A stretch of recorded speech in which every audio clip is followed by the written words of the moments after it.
So tonight we continue our style tastings with American IPA Style 21A. So prepare to have your palates blown. And please don't forget to click subscribe right below the video, like on the video, and if you want to hit that little bell and get notified when there's new episodes, that's fine by me. So next on. Hey, so we're here for our American IPA tasting. That's category 21A. And here sitting in front of us is Bell's Two-Hearted Ale. Yep. Winner 3 times in a row. The 17, 18, 19. Best beer in America by a reader's poll in Zymurgy. Yeah, Zymurgy, yeah. Thank you. Zymurgy Magazine. So it's, I've had it, I think we both had it before, and it's quite good. But yeah, if you're interested in doing a clone of it, there's a ton of clone recipes out there, and you can even buy Bell's hops, I believe. Yeah. Yeah, I think maybe not the time before I was in the homebrew store, some guys in there buying the grain for the Bell's clone. So yeah, but yeah. So I have a feeling. So this is one of the styles that makes me think that a lot of the BJCP styles are more of a historical record of what the styles were like. Because you know, like Bell's Two-Hearted Ale, I mean, this is good. This stands up. But I mean, we've kind of blown the top off of IBUs in beers. So I mean, I know a lot of classic IPAs. I try them now, and I'm like, yeah, that's pretty bitter. You know, we're back in the day, be like, oh, my face is puckered up. Who can drink this? This is awful. Yeah, yeah. And I was like, oh yeah, that's okay. I guess it's okay. Right now it's crazy. Yeah, it's a little too much. Although I think, just going from memory, I haven't tried this yet, but going from memory, I seem to remember this is, like you said, it stands up. This is pretty, This is pretty hoppy. Yeah. They have a pretty good website too. I went out and looked at it today, and they don't list the IBU on here until you click on it, and they do that specifically because they're like, IBU that's just a number. Yeah. That's more for homebrewers to kind of get an idea. It's not really an indicator of how hoppy or how bitter the drink is. So yeah, well, I mean, compared to depending on the gravity of the beer, the same number of IBUs could be bitter or not bitter at all. Yeah. Yep. Yeah. So and they list it. I think on the website it listed as 60. I don't know if that's accurate or if they just kind of threw a number in there. Well, like that barley wine I made, I can't remember the exact number of IBUs, but it was huge. Yeah. And the barley wine's not hoppy at all. Oh yeah. Yeah. So for coming from the BJCP overall, IPAs are going to be a decidedly hoppy and bitter, moderately strong American pale ale. They're going to showcase modern American or New World hop varieties. The balance is going to be hop forward with a clean fermentation profile, dryish finish, and clean supporting malt. So we kind of covered this. The history of it just a little bit. Is the first modern American craft beer example is generally believed to be Anchor Liberty Ale, brewed in 1975 using whole Cascade hops. The style was pushed beyond this example. It's now more like a pale ale in comparison. So that's kind of echoing what you just said. That might have been a hop bomb back in the day. Like, oh my God, this is crazy. Yeah. And now it's, this is pleasant. This is a refreshing lawnmower beer. And they'll be like that in the future with our IPAs. Right. I don't know if we can get any more bitter. I mean, yeah. I mean, I know like the hazy IPAs, the amount of hops they use are ridiculous. Yeah. Ridiculous. Yeah, I'd heard something about that recently. I don't know if I was talking to you, if I heard it on a podcast, but there were just pounds and pounds and pounds and pounds of hops. Oh, yeah. But yeah, and then they're not, whatever. So as for aroma, this style should have prominent to an intense hop aroma, which you'd expect, of course, featuring characteristics of American or New World hops. Now, I was a little surprised by some of the descriptors for the hops, because I ran into a lot of them, but some of them are strangers to me. Yeah. So they should be citrus, floral, pine, resinous, spicy, tropical fruit, stone fruit, berry, melon. Yeah. Or etc. I'm not sure what etc. tastes like. It's the etc. etc. So, I don't remember ever running into stone fruit or melon. Yeah, melons, and I think there's a hop, Hugh melon. Now that I think about it, or something like that. Hugh melon. I think so. That sounds familiar. Yeah. So yeah, maybe. Yeah. But I would be interested in trying one though. Oh, absolutely, That'd be yeah. great. I was thinking of it like a cherry. I'm assuming that's what stone fruit is, like cherry or something. That's like or apricot. anything with maybe. a really large pit, like peach, apricot. Peach, yeah, apricot. yeah. So yeah, that'd be tasty. Yeah. Yeah. So main versions of IPAs are going to be dry hopped, and they get an additional fresh hop aroma, but it's not required. Grassiness, if present, should be minimal, and low to medium low clean, grainy, malty aroma may be found in the background. And I know that's one thing I like in a lot of IPAs is if it has a malty background to kind of help support the hops. Yeah. That's critical in my opinion. And it's hard to find those these days. It just seems like they're all hops. Yeah. So, yeah. but if you get one that's kind of balanced, just leaning towards it, man, those are great. Yeah, yeah. Fruitiness from yeast may also be detected, although neutral fermentation character is also acceptable, and restrained alcohol note may be present but should be minimal. So, yeah, I'm getting more sweet from this, from Yeah. the aroma. Now, I mean, there's hops there. this feels pretty cold, Yeah. because I know you just put in did you put it in the freezer before I came over? I put it in my lagering fridge. So, Yeah. You know, It got cold fast. Yeah, it was down here too. We're in my basement. Oh, okay. And it's cool down here, so. But yeah, it's as I was sniffing that, I get more sweet than hop, which is pleasant. Yeah. I mean, there's citrusy notes in there, too. I'm getting some pine, a little bit of resin. Getting some of that. I definitely see what you're saying about the sweet note. I get a lot of malt in the aroma. Yep. Oop. Let's try not to inhale it. Yeah, dip your nose in it. I do that all the time. This is the elephant taste test. Sommeliers everywhere will be copying you soon. Observe as I squirt it from my nose into my mouth. So, all right. So appearance, medium gold to light reddish amber. I would say that's like spot on. Mm-hmm. That's gold to reddish. Clear, although unfiltered dry hop versions may be hazy, but this is crystal clear. And medium sized, white to off white head with good persistence. Which it's hard to tell in these low glasses. Yeah. But I think that It does have a nice white head, and it's still there. and it does. You know, when you swirl it up, it Comes right back. stays for a bit. A little bit of legs on it.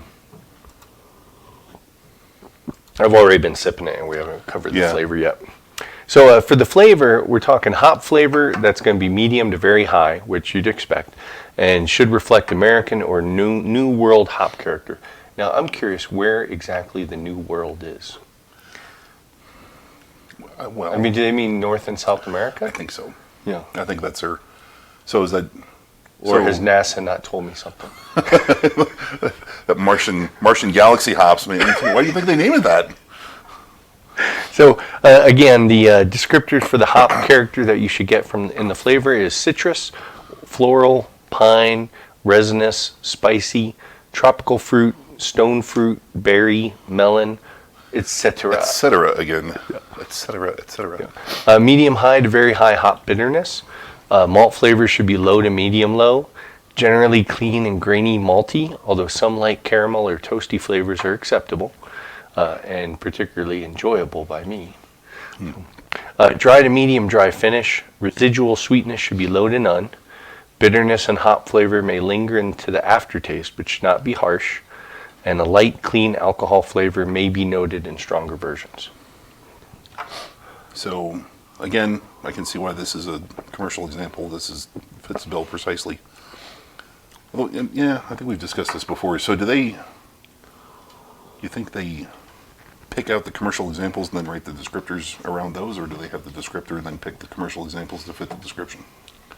You know, I'm not sure. I'm pretty sure that in the case of where the beer started, being the Sure. example, you can't really help but go that route. Yeah, But you I can think have the it's check kind of notes like or a something. survey Yeah. of all of the IPAs, and hey, yeah, these are the style, and This is what we summarize think them. those should be. Yeah. Yeah, Well, because you don't have stone fruit in here, at least not that I No, that's true. detect. That's a good point. Yeah. So I remember from having this last time, and it's been a year, 18 months. I seem to remember it being a lot hoppier than this is. Well, So- and you know, I wasn't picking up a whole lot of aroma, so I wonder if we got an old bottle. It is absolutely bitter. It is bitter. Absolutely bitter. Nice resinous, piney bitterness in there. Sticks with you all the way through to the end. And it lingers. You know, then that's what made me ask about the descriptor, is that the bitterness lingers in the aftertaste, but it's not really harsh. It's not. Well, I mean, it was only packaged 2 months ago. So yeah. Well, almost 3 months. Yeah, I would think that should be. Actually, again, on their website, they had the shelf life 6 months. So 6 months, nice. we should be good to go with that one. Yeah. So I think it's just my palate is matured. Yeah.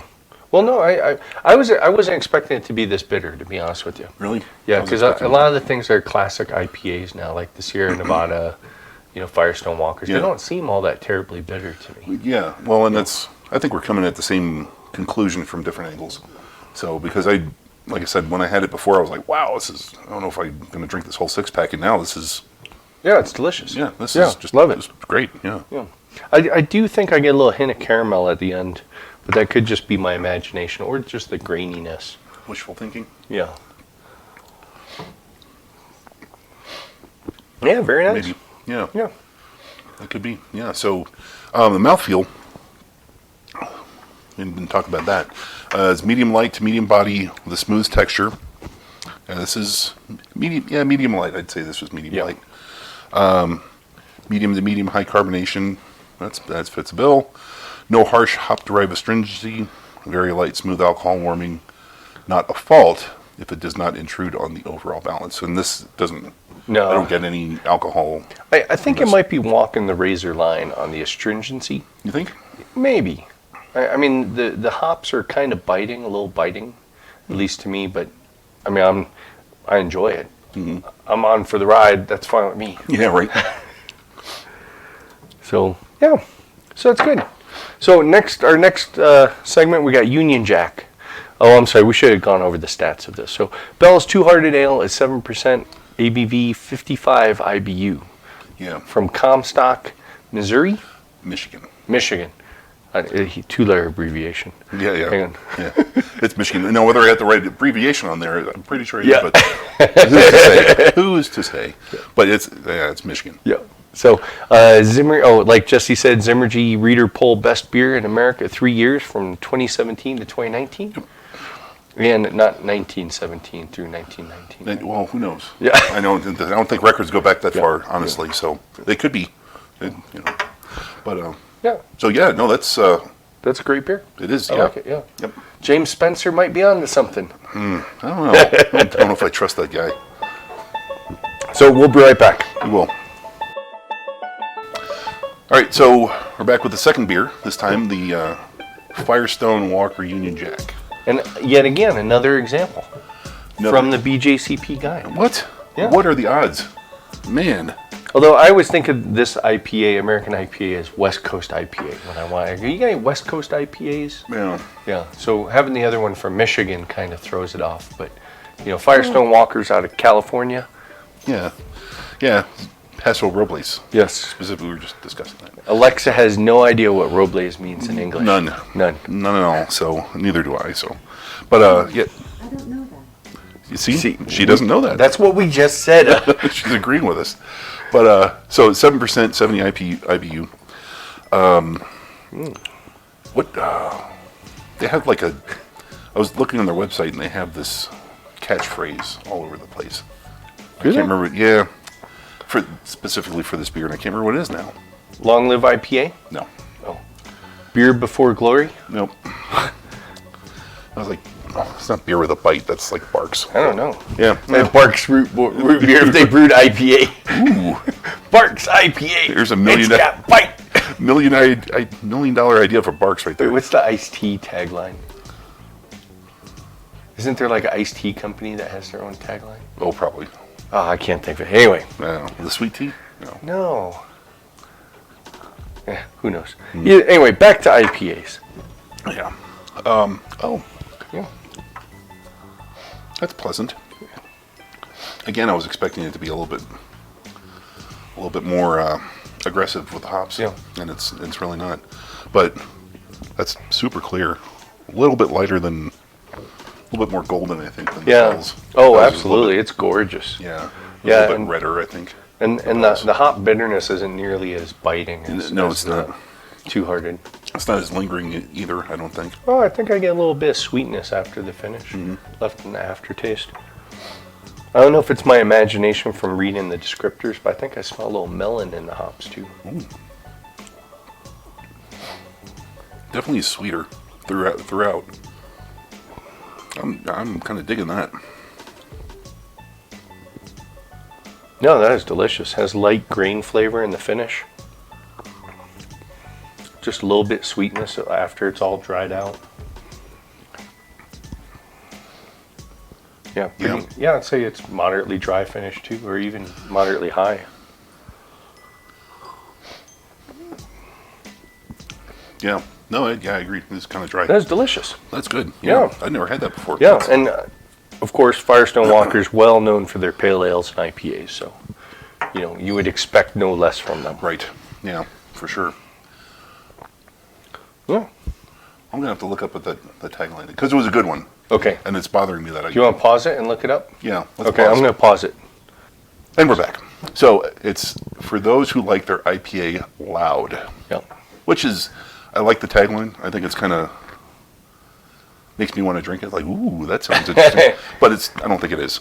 Yeah, It it's may not, have been a couple years ago, but not I anymore. don't hear nothing. I hear nothing. It's kind of nice. Whispering sweet nothings to me. But it's a delicious IPA. It really is. Yeah, I really dig that. It doesn't build up. A lot of times these, like super hoppy ones, they'll build up after a couple sips. It's like, oh, this is just too much. And both of these, the Bells and this one, it's Yeah. Kinda clean. goes away It sticks and along with cleans. the aftertaste. Yeah. Yeah, it stays around for a little bit, but yep. But yeah, delicious. yeah, So next up, we got 2 local IPA versions. we do. Yeah, so we'll see how they stand up. Yeah. I have high hopes. Oh well, we've had them both before, so we kind of cheated. So we know where this is going. Yeah. We know this train is going. Ta-da. So as promised, we're back. So we did the Bells, 2-Hearted Ale, did Firestone Walker Union Jack. So now we have 2 local beers from local breweries, which are local to our local area. Yep, locally. Locally, they're local? I don't know if I mentioned that or not. So So we got Wild Weasel IPA from Red Leg Brewing Company. Wild Weasel comes in at 6.5% ABV, 48 IBU. and we also have from Bristol Brewing Company Compass IPA, which is at very similar statistics, 6.5%, 55 IBU. So both of these we've had in the past. Not surprising. I know I've had Wild Weasel at the brewery a couple I'm times. pretty sure I have as well. Yeah, I'm sure. I would be surprised if you didn't. And coincident is kind of a coincidence. I didn't plan on it, but both these guys, Red Leg and Bristol, do a lot to give back to the community. So that was kind of a good choice. Yeah. Yeah, no, they do. And Bristol's I think one of the first craft beer operations in Colorado, they're Springs. one of the young ones. Yeah. they've Oh, I been don't around know. forever. They might have been one of the first in Colorado. Yeah, they've been around forever. This reminds me of the Bells, just aroma-wise. I don't know. I was going to say if I was getting melon from Firestone Walker, I kind of think I got it now. Yeah. No, I can see.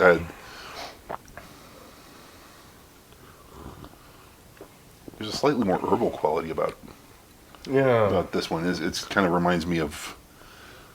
I retract my statement. No, I think you're right. Yeah, herbal. We are just discussing about this hop sensory kit. I was saying herbal's one of the hops that I have trouble picking out. But yeah, and I think that might be why it's on the Yeah. front of my mind. Is that you're talking about herbal. But you said melon, and I'm like, yeah, that's kind of that's a herbal quality about it. A melony. Yeah, the bitterness is really rounded out, not biting like, not as biting as, or not biting like the 2-Hearted Ale. And I say biting, but I enjoyed it.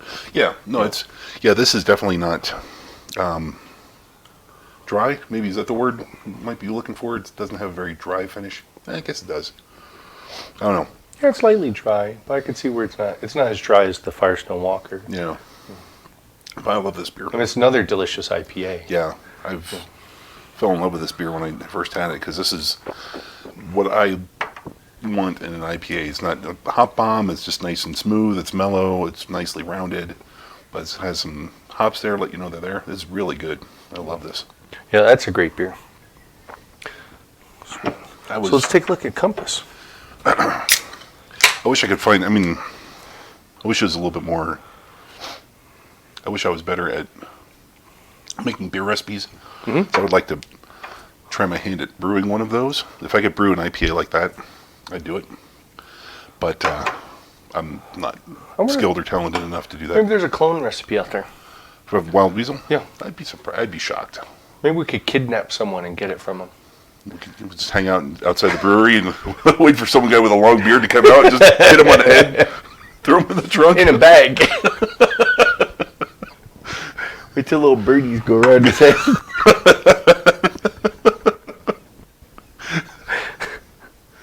So we had a Bristol recently, and I don't know if we ever did any video episodes on any of the Bristol birthday boxes. I don't think so. But the last year is 2019, right? Yeah, I think, yeah. I think so. 2019 they released birthday boxes, which had one of their beers and then 4 variations of that beer in there. And the Compass box was really, really good. It was. I'll put a link down there in the post for in the show notes to the post that we did for it. But yeah, I hope they do that for their 27th birthday. Because I know they're not doing it for the 26th. That's this year. Yeah.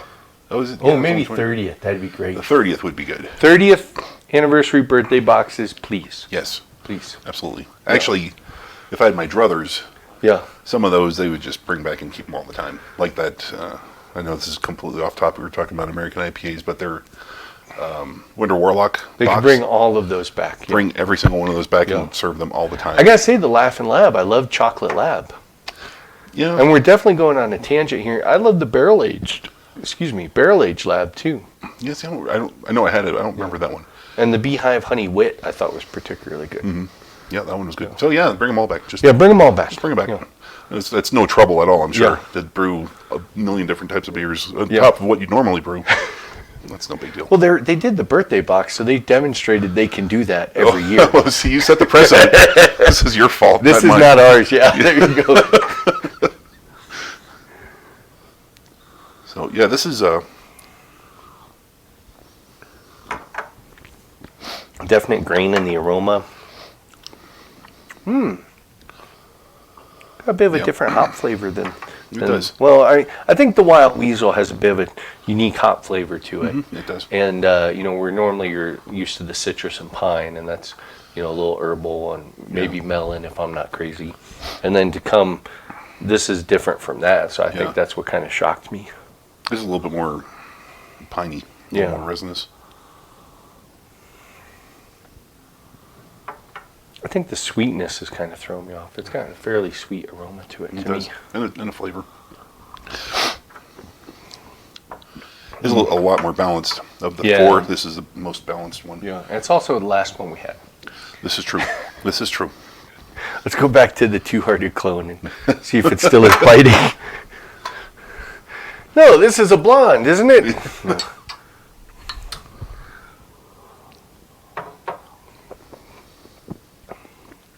Yeah, I gotta say it doesn't taste nearly as biting as it did when we tried it.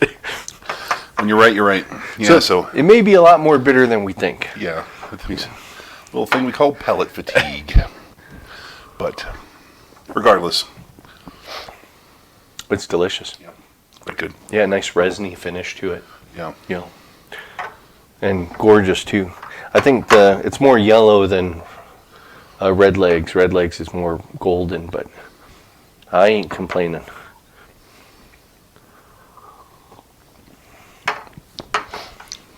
Very good. What?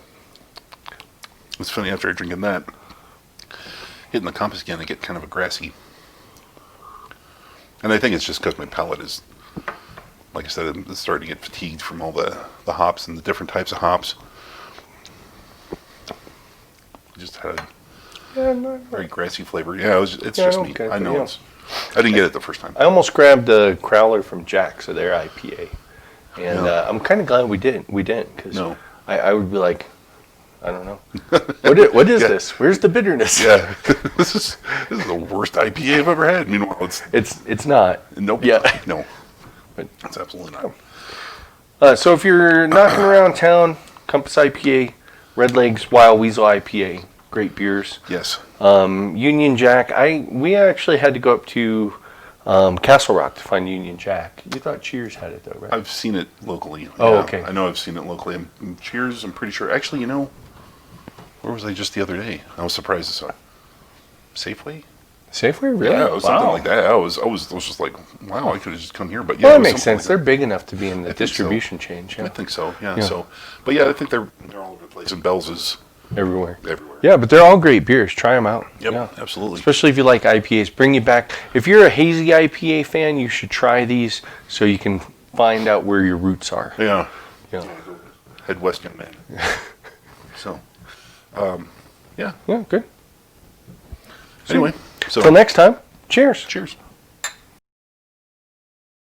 Thanks for watching our video. Check out our website at coloradobrewtalk.com for more great content. While you're there, be sure to leave us a comment or drop us a line with your thoughts. You can also find us on Facebook and Twitter at CO Brew Talk, or follow the links below. Make sure to like this video and subscribe to our channel so you don't miss any future content. Or episodes. As the case may be.